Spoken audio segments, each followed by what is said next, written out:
Hey there, everyone. I'm here to talk about my first monologue on my channel, 1460 Sketches of Your Left Hand. Um, in this monologue, I play Alonzo, who's a young painter. And picking this monologue, it came down a lot to resonating with me since I just graduated college, and I'm starting on this new journey to try and pursue an art. It really resonated. Um, how emotionally he was invested in trying to be special and what it meant to him to try and do his art, how he thought it should be done. And I thought it had a lot of opportunity to show some good emotion, but it wasn't too overly dramatic. It had a lot of play within the text, so it wasn't something that felt like it only had one way to play. There was definitely a lot of room in there for me to explore.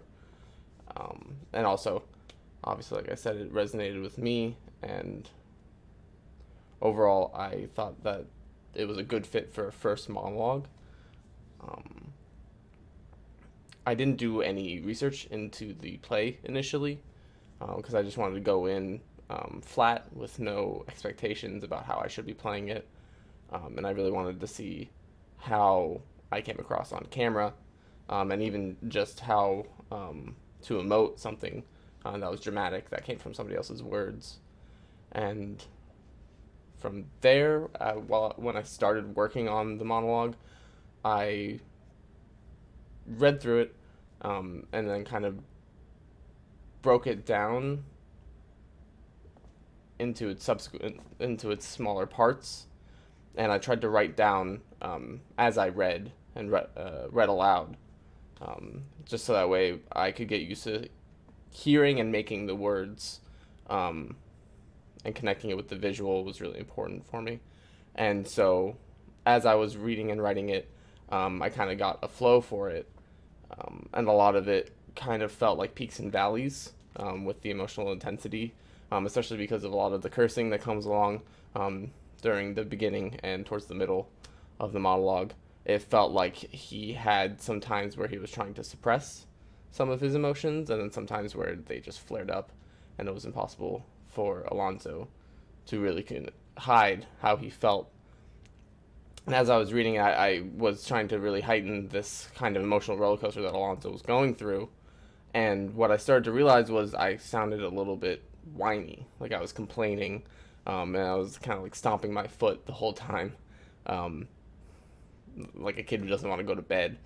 And so I ended up trying to break it down even further into what I thought Alonzo's objective was through it, because whining's not an objective. You're not really doing anything while you're complaining, and so I really wanted to give Alonzo something that he's trying to do while he's talking to Paul.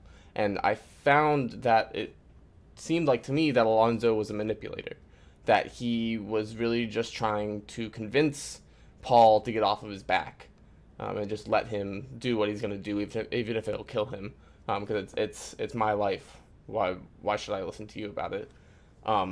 Which obviously creates a lot of tension because he has a crush on Paul, been friends for a long time, and went to art school together.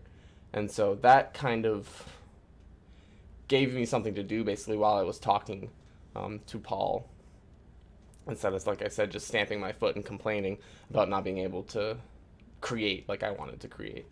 And from there, I found it a lot easier to work. I did some dry runs on the camera without recording, just so I knew how it felt to do it, set up how I wanted to do it. I wanted it in the kitchen, like I was doing dishes, and I was happened upon by Paul, who confronts me about not taking my pills. And I really wanted it to be kind of like a vulnerable moment. I'm there trying to take care of my business when Paul decides to tell me what I should be doing. And so that's why the setting is how it is. And there I wanted to play with what it would feel like for somebody to come into your home and try and tell you how you should be, basically. And from there, I basically just pressed play on the recorder, and what came out, and I watched it, and I know I flubbed a few of the lines. I'm going to get into critiquing my own work. I definitely need to work on my voice. Voice training is definitely something I'm gonna invest in here very shortly. A lot of the enunciation, pronunciation, word flow, how my sentences fit together, not smashing some of the words together as I speak, really speaking purposefully and from my chest are definitely things I need to work on, especially while in the heat of the moment with these high emotions and trying to remember what I'm even saying.